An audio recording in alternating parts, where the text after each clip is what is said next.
2021లో August 16వ తారీఖున ఈ నియోజకవర్గానికి వచ్చి నాడు నేడు పనులు 2వ దశను ఇక్కడి నుంచే మొదలు పెట్టినప్పుడు రాష్ట్రంలో ఆ పనులు ముందుకెళ్లలేదు.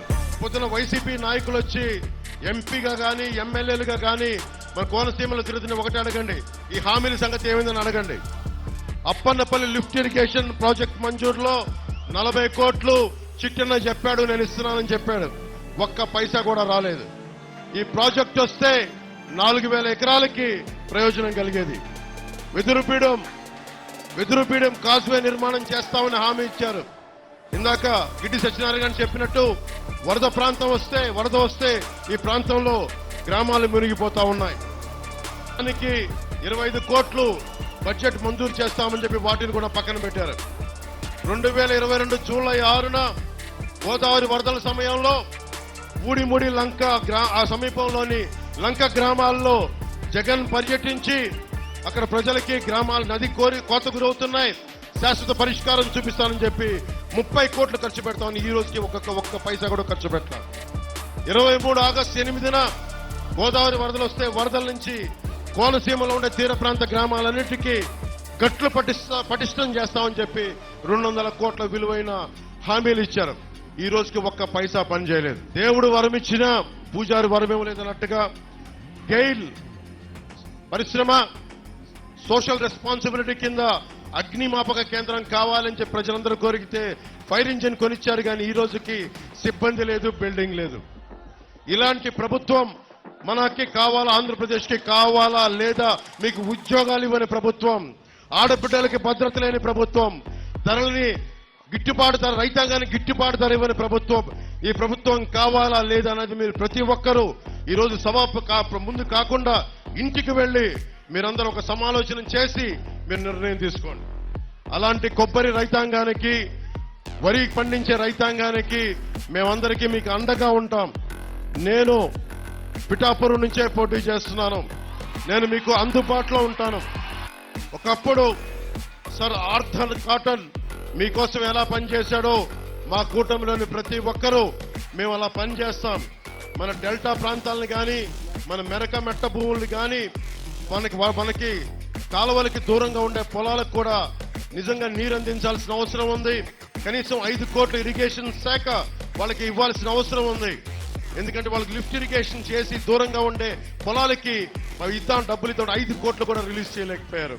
సొంత డబ్బులతోటే పాపం రైతాంగం కష్టపడతా ఉంది. ఇలాంటి పరిస్థితుల్లో ఉండే రైతాంగానికి మేమందరం భద్రత తీసుకొని అమలాపురం తర్వాత కోనసీమ అమలాపురం పార్లమెంట్ లో ఉండే రైతాంగాన్ని సమూలంగా ప్రతి ఒక్కరికి కూడా మేము మీకు అండదండలుగా ఉంటాం, మేము మీకు రక్షిస్తాం, మిమ్మల్ని మీ అందరికీ అండదండలుగా ఉంటామని తెలియజేస్తా ఉన్నాం. ఆ గంగా బోండాల రకం మొక్కలు ఇక్కడ దొరకట్లా. ఎక్కడెక్కడో ఉండే వైసీపీ నాయకులకి మటుకు వేలాది మొక్కలు వెళ్ళిపోతున్నాయి. ఇక్కడ ఒక్క మొక్క కోనసీమ రైతాంగానికి కావాలంటే చాలా ఆంక్షలు పెడుతున్నారని మా దృష్టికి వచ్చింది. గంగా బోండం, ఈ కొబ్బరి బోండాలు మొక్కలు ఇక్కడ రైతాంగానికి వచ్చేలాగా మేము చాలా బలమైన చర్యలు తీసుకుంటాం ప్రభుత్వం రాగానే. ఆర్బీకే సెంటర్స్ కాకినాడలో ఉండే ఒక మాఫియా డాన్ కుటుంబం దగ్గరికి వెళ్ళిపోయినాయి. ఆ మాఫియా డాన్ ఎవరో తెలుసు మీకు. ఆ మాఫియా డాన్తో మేము పోరాడుతున్నాం. జగన్ పెట్టుకున్న మాఫియా డాన్లని తగలేసి తరిమేసే వరకు మేము నిద్రపోం. ఖచ్చితంగా వాళ్ళందరినీ పనిష్మెంట్ చేస్తాం. ఖచ్చితంగా చట్టపరంగా వారికి చర్యలు తీసుకుంటాం. వాళ్ళందరికీ అంబేద్కర్ విదేశీ విద్యా పథకం చేస్తే విధానాన్ని తీసుకొస్తే అవి తీసేసి జగనన్న విదేశీ విద్యా పథకం అని చెప్పి దానికి కూడా డబ్బులు ఇవ్వలేదు. మేము రాగానే ఆ పేరు తీసేసి అంబేద్కర్ గారికి గౌరవం ఇచ్చేలాగా, ఆ జై భీమ్ అన్న దానికి గౌరవం ఇచ్చేలాగా అంబేద్కర్ విదేశీ విద్యా పథకాన్ని తిరిగి తీసుకొస్తాం. మనస్ఫూర్తిగా చెప్తా ఉన్నాను. ముఖ్యంగా పరిశ్రమలు రావాలి ఇక్కడికి. మనకి ఇంత గొప్ప కొబ్బరి ఉంది, ఇక్కడ పంట ఉంది, దానికి అనుబంధ పరిశ్రమలు లేవు. నిజంగా కేరళ లాంటి చోట్ల ఆ కొబ్బరి పీచుని రోడ్లకి ఒక లేయర్ గా వాడతారు. దాని మీద బోల్డ్ మన అంబాజీపేటలో జాతీయ పరిశోధనా కేంద్రం ఉన్నా కానీ దాని ఫలితాలను మనం వాడుకోలేకపోతున్నాం. ముఖ్యంగా కొబ్బరి పరిశోధన మనకి పారిశ్రామికంగా ఇక్కడ అనుబంధ పరిశ్రమలు వస్తే చాలా మంది యువతకి ఇక్కడ ఉపాధి అవకాశాలు దొరుకుతాయి. ఐటీ పరిశ్రమలను తీసుకొస్తున్నాం. నిన్న చంద్రబాబు గారు మేము అనుకున్నట్టుగానే చెప్పారు, సభలో కూడా చెప్పారు, వర్క్ ఫ్రమ్ హోమ్ మీ తల్లిదండ్రులను వదిలేసి మీరు ఎక్కడికి వెళ్లాల్సిన అవసరం లేదు. ఇక్కడ మన పీ గన్నవరంలోనే ఉండి, మన ఇళ్లలోనే ఉండి మీరు విదేశ మార్గం సంపాదించుకునేలాగా, మీకు జీతాలు వచ్చేలాగా ఆ పరిస్థితిని మేము తీసుకొస్తాం. మేము కోరుకుంటుంది సంక్షేమ పథకాలు ఏది ఆపం. నిన్న సభలో కూడా చెప్పారు చంద్రబాబు గారు, సంక్షేమ పథకాలు ఏది ఆపం. 10 రూపాయలు ఎక్కువ ఇస్తామే తప్ప 10 రూపాయలు తగ్గించే పని మేము చెయ్యం. ఇది మీరు మనస్ఫూర్తిగా నమ్మండి. ఎందుకంటే సొంత డబ్బుల్ని కౌలు రైతులకు ఇచ్చిన వాళ్ళం. అలాంటిది 4 దశాబ్దాల సుదీర్ఘంగా ఈ రోజున ఆయన అనుభవం, సంక్షేమం ఎంత బలంగా పనిచేస్తారో మీ అందరికీ తెలుసు. అందరూ ఆలోచించుకొని కూటమికి ఎందుకు ఓటు వేయాలంటే, ఒక దౌర్భాగ్య ప్రభుత్వాన్ని చూశారు, దోపిడీ ప్రభుత్వాన్ని చూశారు, కోనసీమ లాంటి పచ్చడి సీమలో కులాల మధ్య కలహాలు పెట్టే ప్రభుత్వాన్ని చూశారు, సొంత మంత్రి ఇంటిని తగలబెట్టించుకునే ప్రభుత్వాన్ని చూశారు. అలా కాకుండా లా అండ్ ఆర్డర్ కోనసీమలో చాలా బలంగా ఉండే బాధ్యత కూటమి ప్రభుత్వం తీసుకుంటుంది. ఎవ్వరు తప్పులు చేసినా ఎవరిని శిక్షలకి అతిథులు కాదు ఎవరు కూడా.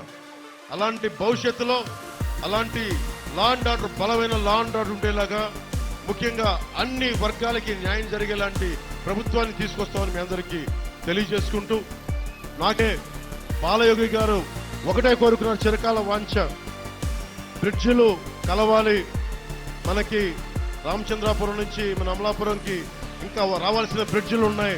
వాటిని అలాగే కోనసీమ వాసులకి రైలు కూత వినిపించాలని తపన అయింది. కోనసీమలో రైలు వెళ్లేలాగా చక్కటి కొబ్బరి పొలాల మధ్య గొప్ప రైల్వే టూరిజం వచ్చేలాగా, ఒక రాజస్థాన్ లో ఉండే ఒక ప్యాలెస్ ఆన్ వీల్స్ లాగా ఒక అద్భుతమైన ఒక వీణులు విందు చేసే సుందర దృశ్యాలతోటి మధ్యలో కొబ్బరి వనాల మధ్యలో నుంచి రైల్వే వెళ్లేలాగా బాధ్యత మేము తీసుకుంటామని తెలియజేసుకుంటూ, అమలాపురం పార్లమెంట్ అభ్యర్థిగా తెలుగుదేశం సైకిల్ పార్టీ గుర్తు, మనకి సైకిల్ గుర్తు మీద పోటీ చేస్తున్నారు.